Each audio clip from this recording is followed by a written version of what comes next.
আজ আমরা কথা বলবো এমন এক সত্য নিয়ে যা অনিবার্য, অপ্রতিরোধ্য এবং নিশ্চিত। মৃত্যু একটি শব্দ, কিন্তু এর পরের যাত্রা মানুষের কল্পনারও বাইরে। যখন মানুষের নির্ধারিত সময় শেষ হয়ে আসে, তখন আল্লাহর পক্ষ থেকে রুহ কবজের ফেরেশতা উপস্থিত হন। সহিহ হাদিসে এসেছে, মুমিন বান্দার মৃত্যুর সময় আসমান থেকে উজ্জ্বল, শান্ত এবং রহমতের ফেরেশতা নেমে আসেন। তাদের চেহারা এতই সুন্দর যেন ভোরের প্রথম আলো আসমান থেকে নেমে এসেছে। মালাকুল মউত বান্দার মাথার কাছে এসে বলেন, হে পবিত্র আত্মা, বেরিয়ে এসো আল্লাহর ক্ষমা ও সন্তুষ্টির দিকে। তখন সেই রুহ এমন সহজে দেহ থেকে বেরিয়ে আসে যেমন পানির ফোঁটা পাত্র থেকে গড়িয়ে পড়ে। কিন্তু সে যদি হয় কাফির বা গুনাহগার, তাহলে দৃশ্য হয় ভিন্ন। তখন ভয়ঙ্কর কঠোর কালো চেহারায় ফেরেশতা অবতরণ করেন। তাদের সাথে থাকে জাহান্নামের দুর্গন্ধময় কম্বল। তখন বলা হয়, হে অপবিত্র আত্মা, বেরিয়ে এসো আল্লাহর গজব ও অসন্তুষ্টির দিকে। সেই অপবিত্র আত্মার দেহ থেকে রুহ বের হতে চায় না, কিন্তু তাকে টেনে বের করা হয়। এই মুহূর্তে বান্দা বুঝে যায় সে কোন পথে যাচ্ছে। রুহ দেহ থেকে বের হওয়ার সাথে সাথে মানুষ প্রথমে যে দৃশ্যটি দেখে, নিজের নিথর দেহ নিচে পড়ে আছে, তার চারপাশে মানুষ কাঁদছে, কেউ দৌড়াদৌড়ি করছে, কেউ দোয়া পড়ছে, কেউ নিশ্চুপ দাঁড়িয়ে আছে। সে সবই দেখতে পায় কিন্তু বলতে পারে না। মৃত ব্যক্তি সকলকে লক্ষ্য করে বলে, তোমরা কেঁদো না, তোমরা দোয়া করো, আমি ফিরে আসতে পারবো না। রাসূলুল্লাহ সাল্লাল্লাহু আলাইহি সাল্লাম ইঙ্গিতে জানিয়েছেন, মৃত ব্যক্তি তার গোসল, কাফন, জানাজা প্রস্তুতি সবকিছু প্রত্যক্ষ করে, কিন্তু তার কণ্ঠ মানুষের কানে পৌঁছায় না। ফেরেশতারা মুমিনের রূহ নিয়ে যখন উপরে উঠতে শুরু করেন, তখন আসমানের প্রতিটি স্তরে ফেরেশতারা তাকে স্বাগত জানান। ফেরেশতারা জিজ্ঞাসা করেন, এ সুন্দর পবিত্র আত্মা কার? উত্তর আসে, অমুক, দুনিয়ায় যার নাম ছিল সবচেয়ে সুন্দর। তখন তার জন্য আসমানের দরজা খুলে দেওয়া হয়।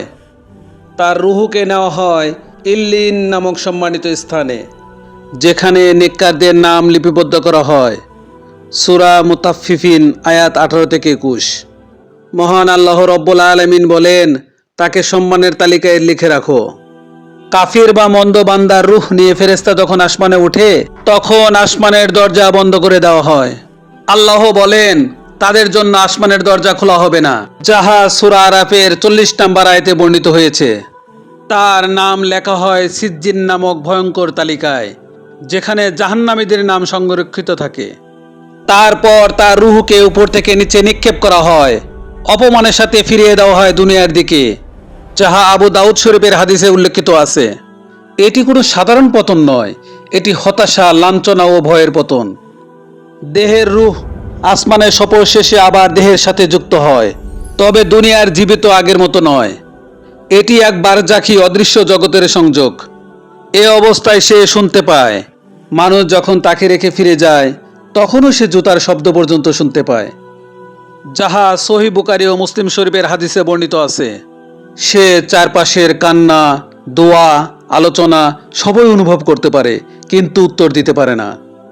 যখন তাকে খাটিয়ায় তোলা হয়, মুমিনের রূহ বলে, আমাকে দ্রুত নিয়ে চলো, দ্রুত। বুখারী শরীফের হাদিস থেকে বর্ণিত। কারণ সে সামনে রহমত ও শান্তির দৃশ্য দেখতে পাচ্ছে। অপরদিকে গুনাহগারের রূহ চিৎকার করে বলে, হায় আফসোস, আমাকে কোথায় নিয়ে যাচ্ছ, আমাকে ফিরিয়ে দাও, যাহা বুখারী শরীফে উল্লেখ করা হয়েছে।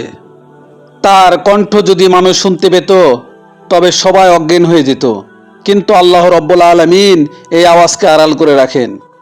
কবরের মাটি এখনো তার দেহ স্পর্শ করেনি, কিন্তু সে এর মধ্যে বুঝে ফেলেছে দুনিয়ার সব দরজা বন্ধ, আমল করার সময় শেষ, শুধু 3টি জিনিস তার উপকারে আসবে: সদকায়ে জারিয়া, উপকারী ইলম, নেক সন্তানের দোয়া। সহিহ মুসলিম শরীফের হাদিস। এছাড়া আর কিছুই তার কোনো উপকারে আসবে না। মোহতারাম, মৃত্যু যদি ইমানের সাথে না হয়, তাহলে সেদিন আমার আপনার বুঝে আসবে, হায় আফসোস, এই বিশাল ধন সম্পদ, বাড়ি গাড়ি এবং স্ত্রী সন্তান, এগুলো কোনো কিছুই আমার কোনো কাজে আসলো না। কিন্তু তখন আফসোস করে আর কোনো উপায় থাকবে না। দুনিয়া হলো আখিরাতের শস্যক্ষেত্র, তাই দুনিয়ায় আখিরাতের সামানা জোগাড় করে নিতে হবে। মহান রব্বুল আলামিন আমাদের সকলকে এই বিষয়ে সঠিক বুঝ দান করুন এবং সেই সাথে আমাদের সকলকে ঈমানের সাথে মৃত্যু দেন, রুহ কবর সহজ করেন, কবরের জীবন শান্তিময় করেন। আমিন।